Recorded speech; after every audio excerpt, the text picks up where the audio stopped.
ପିଲାଦିନୁ ନିଜ ବାପାଙ୍କୁ ହରାଇ ବହୁତ ଦୁଃଖ କଷ୍ଟରେ ବଢ଼ିଥିବା ରାଧେଶ୍ୟାମ ସାର୍ ଶିକ୍ଷାକୁ ନିଜର ସାଧନା ବୋଲି ମାନି ମାତ୍ର 25 ବର୍ଷ ବୟସରେ ନିଜ ସ୍ୱପ୍ନକୁ ସାକାର କରି ପ୍ରସନ୍ନ ପୁରୁଷୋତ୍ତମ ଦେବ ମହାବିଦ୍ୟାଳୟ ତିଗିରିଆରେ ମାତ୍ର 25 ବର୍ଷ ବୟସରେ ଯୁବ ଅଧ୍ୟାପକ ଭାବରେ ନିଯୁକ୍ତି ପାଇଥିଲେ।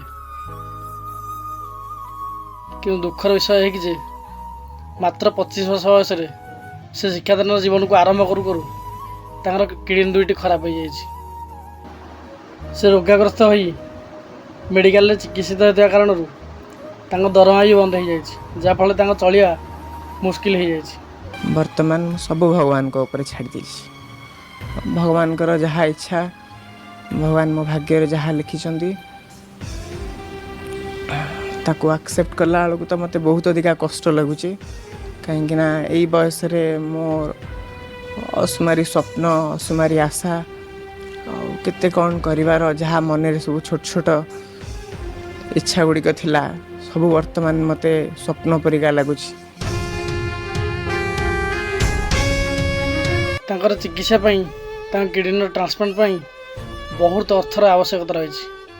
ଆପଣମାନଙ୍କୁ ମୋର ଅନୁରୋଧ, ଶିକ୍ଷାକୁ ସମ୍ମାନ ଦେଉଥିବା, ଶିକ୍ଷାକୁ ଭଲ ପାଉଥିବା, ଜୀବନରେ ଏତେ ଦୁଃଖ କଷ୍ଟ ସହି ନିଜର ସବୁକିଛି ହରାଇ ଶିକ୍ଷାଦାନର ସ୍ୱପ୍ନକୁ ଆଗକୁ ନେଉଥିବା এই ଯୁବ ଅଧ୍ୟାପକଙ୍କୁ ନିହାତି ଭାବରେ ସାହାଯ୍ୟର ହାତ ବଢ଼ାଇବା। ଫିଲୋସଫିକୁ ମୁଁ ଏତେ ଭଲ ପାଇକି ଚାକିରିଟିଏ କଲା ପରେ ଭାବିଥିଲି ବାବା ଚାଲିଗଲା ପରେ ଯେତେ ବଡ଼ ଅସୁବିଧା ଆମ ମା ପୁଅଙ୍କ ମୁଣ୍ଡ ଉପରେ ପଡ଼ିଛି ସେଇଟା ମୁଁ ସମାଧାନ କରିବି, ମୋ ମାଆଙ୍କର ଯତ୍ନ ନେଇପାରିବି ଆଉ ଘରର ସବୁତକ ଦାୟିତ୍ୱ ସମ୍ଭାଳିକି ମାଆଙ୍କୁ ରିଟାୟାର ଦେଇକି ଆଟଲିଷ୍ଟ ତାଙ୍କ ଜୀବନରେ ଟିକେ ତାଙ୍କର ବାର୍ଦ୍ଧକ୍ୟ ଅବସ୍ଥାରେ ଟିକେ ଶାନ୍ତି ପ୍ରଦାନ କରିବି। କିନ୍ତୁ ବର୍ତ୍ତମାନ ମୋ ଭାଗ୍ୟ ଗୋଟେ ପୂର୍ଣ୍ଣଚ୍ଛେଦରେ ରହିଯାଇଛି। ପିଲା ପାଠ ପଢ଼ି ସବୁଥିରେ ଭଲ ମାନେ ବ୍ରିଲିଆଣ୍ଟ ଷ୍ଟୁଡେଣ୍ଟ ହେଇକିରି ବି ଚାକିରି ପାଇଲା, ଭଗବାନ ସେସବୁ ଏମିତି ଅଣ୍ଟା ଭାଙ୍ଗିଦେଲେ, ଯେଉଁଥିପାଇଁ କି ସିଏ ବି ବହୁତ ହାରାସମେଣ୍ଟ ହେଇଯାଇଛି। ରାତି ରାତି ବି ଶୋଉନି, ସବୁବେଳେ ସେଇ କଥାକୁ ଭାବି କାନ୍ଦୁଛି। ପାଠ ପଢ଼ି ତାର ବହୁତ ବଡ଼ ସ୍ୱପ୍ନ ଥିଲା, ହେଲେ ଭଗବାନ ସେ ସ୍ୱପ୍ନ ସହିପାରିଲେନି। ଆପଣମାନେ ଚାହିଁଲେ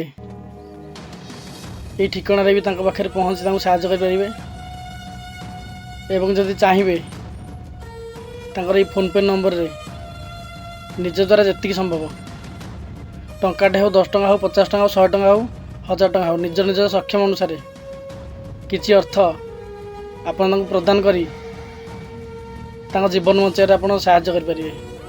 କାରଣ ଆମେମାନେ ବି ସଂଖ୍ୟାରେ କମ୍ ନୁହେଁ, ଆମେମାନେ ହେଲେ 40 କୋଟି ଓଡ଼ିଆ।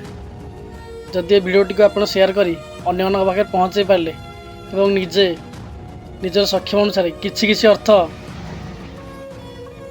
ଆମର ଅଧ୍ୟାପକଙ୍କୁ ସାହାଯ୍ୟ କରିପାରିଲେ, ତେବେ ଜୀବନ ଯୁଦ୍ଧରେ ହାରିଯାଉଥିବା ରାଧେଶ୍ୟାମ ସାର୍ଙ୍କୁ ଆମେ ସମସ୍ତେ ମିଶି ଜିତେଇ ଦେଇପାରିବା ଏବଂ ଆମେ ଏହା ପ୍ରମାଣିତ କରିଦେବା ଯେ ଆମେ ସମସ୍ତେ ସମସ୍ତଙ୍କ ପାଇଁ ଅଛେ।